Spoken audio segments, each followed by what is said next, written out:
Hey everybody, this is Shawn Fury, owner of Life Management Coaching Solutions. Um, in one of the last videos that I made on change agency, I talked about how we as human beings are born with the ability to change things for better or worse, and to sustain those changes in the same way that we create things and destroy things, through the way that we approach and respond to our circumstances.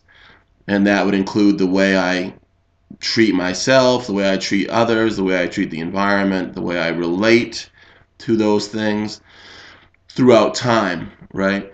And so I wanted to take a few minutes in this video to talk about the next, basically the path from wherever you are to that better life that you're trying to build, to that place that you want to get to.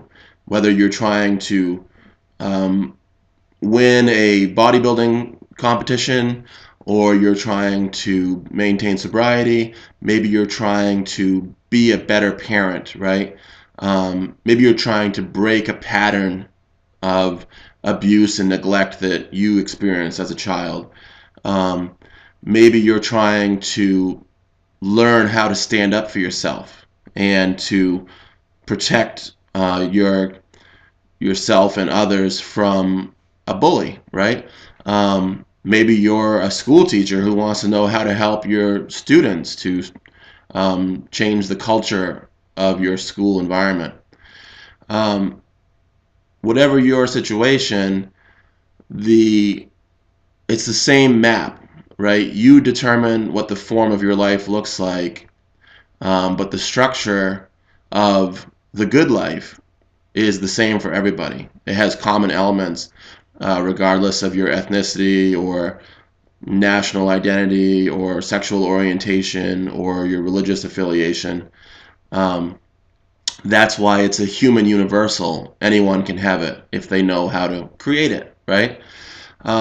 So step one we talked about is getting in touch with the truth that you are an agent of change, and that you may be doing that intentionally or unintentionally, constructively or destructively. But either way, you're always either changing things or keeping them the same. And the second step to that is that as a change agent, if your goal is to facilitate a better life experience for yourself and others who you share your life with, then what you want to do is cultivate situational well-being.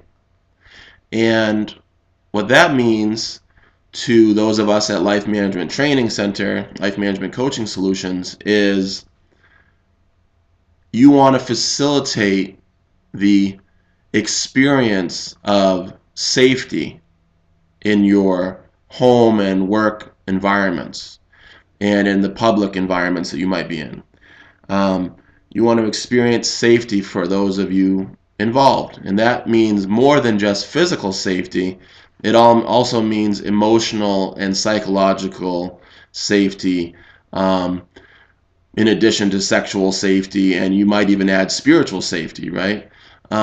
If people are harassing you for being different, if people are putting you down because they're threatened by your standing up, or they're threatened by your creative expression, um, whatever the reason, if your environment is threatening to you, if people are not making room for you to exist unthreatened alongside of everyone else, then you're not going to be able to experience situational well-being. Uh, Another piece of well-being is support. You need to be around people who support you, people who are in favor of life and aliveness, right? In favor of well-being and flourishing, people who want to reach their potential. People who are not in favor of growth are not going to support your growth. Um, and in the same way, it's important for you to support other people, right? And you can do that by applauding their attempts to be well and flourish.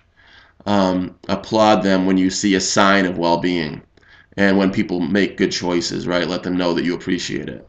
The third thing is you need to have sufficiency. Doesn't necessarily mean you need to be self-sufficient all the time, but that's ideally would be the goal, if you're trying to reach adulthood and maintain it. But sufficiency includes, having access to all those basic needs that Abraham Maslow talked about many years ago in psychology. You need to have shelter, you need to have food, you need to have respect and dignity, a sense of belonging, right? And also you need to have income and proper housing and access to the community or transportation. Um, Additionally, you need to be empowered, and that means you have access to opportunities. You can move freely about your sphere of influence. Um, and another piece of well-being is transparency. That means being yourself, both privately and publicly. If you cannot be who you are, then what else do you have, right? Um, so next thing on that well-being list would be balance, and that means that you need to keep things in balance. And the only way to do that is if you have a standard of comparison against which you can compare and contrast your current situation, right? If you want to stay in good physical weight, if you want to keep your weight under control, then you go to the doctor and the doctor tells you when you're overweight. Um, in the same way, many of us growing up might not have had an accurate comparison of what a healthy family is like, or a healthy relationship, or even a healthy work experience. And so we don't know when it's good for us and when it's not good for us. That's part of the inspiration for creating this program, from my point of view, is to give people an idea, so they don't have to. You can take the mystery out of it, right? You don't have to guess. Um, and then finally, self-care is important on that well-being, the wheel of well-being, I call it. If you can't take care of yourself, you're not going to be able to take care of other people, right? That means making a point to have rest and relaxation, um, going to the gym, exercising, getting out that bad energy that builds up from stress, right? Whether it's good stress or bad stress, it's still energy that needs to come out of your body in a appropriate, safe manner.